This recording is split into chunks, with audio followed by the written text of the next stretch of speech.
IRCTC से तत्काल ticket निकाल रहे हो और प्रॉब्लम हो रहा है, निकल ही नहीं रहा है, कितनी बार भी बुकिंग कर रहे हो नहीं हो रहा है, समझ नहीं आ रहा है, आपने बहुत सारा कुछ ट्राई कर लिया है। बट वैसे मैंने डिटेल में बहुत सारा बात किया हुआ है, डिस्क्रिप्शन पे मैं वीडियो कुछ दे देता हूँ। बट इस वीडियो में हम बात करने वाले हैं पेमेंट गेटवे को लेके। देखिए पेमेंट गेटवे में बहुत सारे आपको पेमेंट देखने के लिए मिलते हैं, बहुत सारे टाइप के तरीके हैं। जैसे आप फ़ोन पे से कर सकते हो, रेजर पे है, debit card, credit card, net banking, बहुत सारे हैं। बट कौन सा बेस्ट है? अगर मैंने आपको बता दिया वॉलेट तो आप बोलोगे फिर भाई ये बकवास करेगा। पर यहाँ पे मैं कुछ चीज़ें बताऊंगा जिन्हें ध्यान रखना है, और ओटीपी का इशू भी मैं इस वीडियो में पूरी डिटेल में बात करने वाला हूँ। जैसे कि समझ लेते हैं यहाँ पर, अगर आपने तत्काल टिकट बुकिंग करने के वक्त अगर आपने वॉलेट ऑप्शन यूज़ किया है तो मतलब नहीं है कि आपका टिकट निकल जाएगा। ये यकीन मानिए, जब तत्काल टिकट जब शुरू होता है यानी कि 10 बजे एसी का और 11 बजे स्लीपर का, तो 35 या 45 सेकेंड्स के बाद पेमेंट गेटवे ओपन होता है। मतलब लोगों का कितना पेशेंस भी नहीं है कि वो जल्दी जल्दी सब कुछ कर रहे हैं, तो आपका लोडिंग का इशू आएगा ही आएगा। तो आपको 30 या 35 सेकेंड्स वेट करना पड़ता है। तो अगर आप उसी सेकेंड्स में आप लॉगिन करते हो, लॉगिन करने के बाद अपना पैसेंजर नेम तो चलो आपने मास्टर लिस्ट से ऐड कर लिया है, लोग सेकेंड में जाके कैप्चा फिल करते हैं एंड गोल गोल घूमता है, क्योंकि पेमेंट गेटवे ओपन ही नहीं हुआ है। तो आपको थोड़ा सब्र रखना पड़ता है। तो अगर हो सके तो एक क्लॉक लगा के रखो, 35-45 सेकेंड्स है ना, तब उस पर क्लिक करो पेमेंट मेथड पे जाने के लिए। प्लस यहाँ पे सबसे बड़ा जो इशू पता है क्या है, कि जब तत्काल टिकट आप बुक कर रहे हो तो जिस अकाउंट से आपने बुक किया है उसे लोग अपने फ़ोन में भी यूज़ करते हैं और उसी को अपने डेस्कटॉप में भी यूज़ करते हैं। मैंने पहले ही बता के रखा है आपको 2 या 3 आईडी रखना चाहिए। और तत्काल को लेकर यार मैंने बहुत ज़्यादा डिटेल में बात की, जो डिस्क्रिप्शन में मैं वीडियो दे देता हूँ। काफ़ी सारे हमने बात की है, ऑटोफिल को लेके, मास्टर लिस्ट, लोडिंग का इशू आ रहा है, बहुत कुछ। तो डिस्क्रिप्शन चेकआउट करना नहीं भूलना है।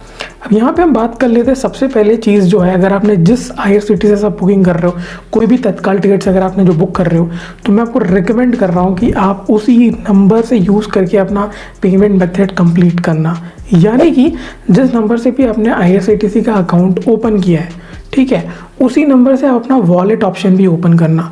वॉलेट एक बहुत ही अच्छा सुविधा मिलता है आपको तत्काल टिकट निकालते वक्त, क्योंकि अगर आपने सेम नंबर यूज़ किया है तो आप यहाँ पे देख सकते हो, जस्ट मैं जैसे ही वॉलेट पे क्लिक करता हूँ ये डायरेक्टली नंबर ऑटो रीड होता है और उसके बाद डायरेक्टली ओटीपी पे चला जाता है। अब यहाँ पे आपको अगर आपने दूसरा नंबर दबाया होगा तो आपको नीचे वाले बटन को दबा के फिर नंबर हटाना पड़ेगा, नंबर एंटर करना पड़ेगा, तो वो सेकेंड्स और डिले में टिकट्स खत्म हो जाते हैं।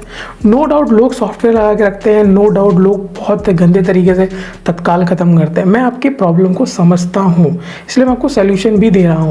देखिए यकीन मानिए, अगर आपको ध्यान से समझना है तो ये चीज़ याद रखिएगा, सेम नंबर आपको यूज़ करना है। अगर आप सेम नंबर यूज़ नहीं करते हो ना, तो जिस नंबर से आपने अकाउंट ओपन करवाया उसी नंबर से आप अपना पेटीएम का वॉलेट ओपन कर सकते हो, और वो कोई भी उसमें आपको कोई किसी तरीके का केवाईसी कराने की ज़रूरत नहीं होती है, तो वो करवा सकते हो।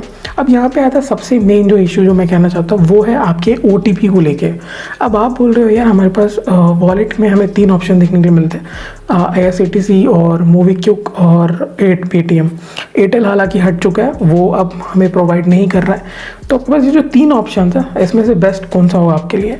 तो यहाँ पे भी मैं आपको रिकमेंड कर रहा हूँ पेटीएम ही। बट किसके लिए, कैसे, मतलब क्या लॉजिक है इसके पीछे?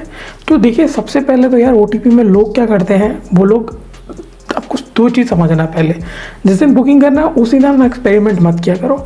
अगर आपको करना है, आप यकीन रखिए आपको किस पे ओटीपी जल्दी आएगा, जिसको आप काफ़ी टाइम से एक्सेस यूज़ कर रहे हो। फॉर एग्ज़ाम्पल, अगर आप एक किसी बस पर्टिकुलर टाइम ऑफ पीरियड के लिए आप उस पेटीएम में लॉगिन करके पैसा लोड करके फिर आप करने जाओगे तो नहीं होगा, क्योंकि आप एक डेली यूज़र नहीं हो उस पेटीएम के कैटेगरीज में।